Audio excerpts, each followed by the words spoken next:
Hey all, welcome back to another Historic Headstones in Norfolk. We haven't done a video in a while, but we're back at it again. And we are here in Richmond at the Shockoe Hill Cemetery. It's one of my favorite cemeteries in Richmond. There's so much history here, so many incredible stones. But we are on a Poe trip today, so we're going to be visiting all the headstones associated with Poe. We're going to be talking about Miss Jane Stanard.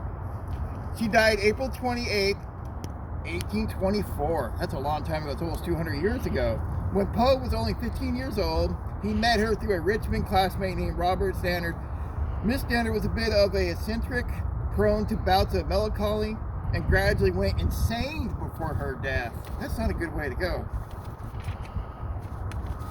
He had likely known her for only a year or so, but he instantly was struck by her. Sarah Helen Whitman later wrote, "This lady, on entering the room, took Poe's hand and spoke some gentle and gracious words of welcome, which so penetrated the heart of the orphan boy as he deprived him of the power of speech, and for a time, almost consciousness itself." Poe himself wrote to Whitman that she was the first purely ideal love of my soul. To friend Mary Louise Shue, who cared for Poe's wife Virginia on her deathbed, he wrote that she was the truest, tenderest of the world's most womanly souls, and an angel to my forlorn and darkened nature. After her death, Poe is said to have often visited her grave here at Shockoe Hill Cemetery.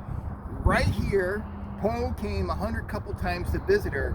Right here is where Poe used to stand. That is amazing. Her death was the second instance of a woman who he loved dying in her prime. The first, of course, is being his young mother, Eliza Poe, when he was an infant, and then his adopted mom as well. Although some scholars have credited her death to TB, and thus part of the long series of consumption women in Poe's life. He lost 3 women to TB. That's a lot. Alright, so the death-like sickness she suffered has not been identified. Still, she seems to have cemented the idea that death of a beautiful woman was the most poetic topic in the world. Poe's first poem to carry the title, To Helen, was dedicated to her.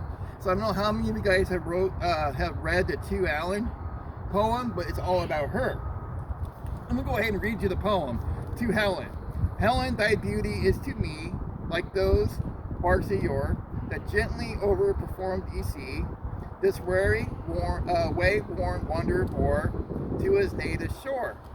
On desperate seas long wont to roam, thy of hair, thy classic face, thy narrow airs have brought me home, to the beauty of fair Greece and the grandeur of old Rome, glory in that window niche.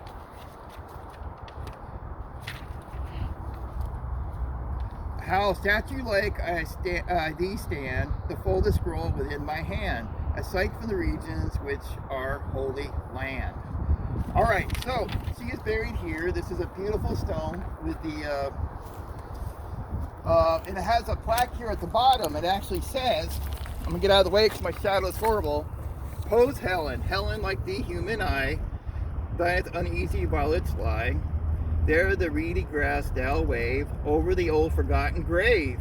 One by one from the tree top, there the eternal dews do drop. Alright, so she is buried pretty much in the center of the cemetery. There are signs everywhere. Here's her sign right here pointing to her stone. Very easy to find. I believe the Friends of Shockoe Hill Cemetery made these signs. I'm not sure. Don't quote me on that, but I believe it is. Alright guys. Take care and have a great day.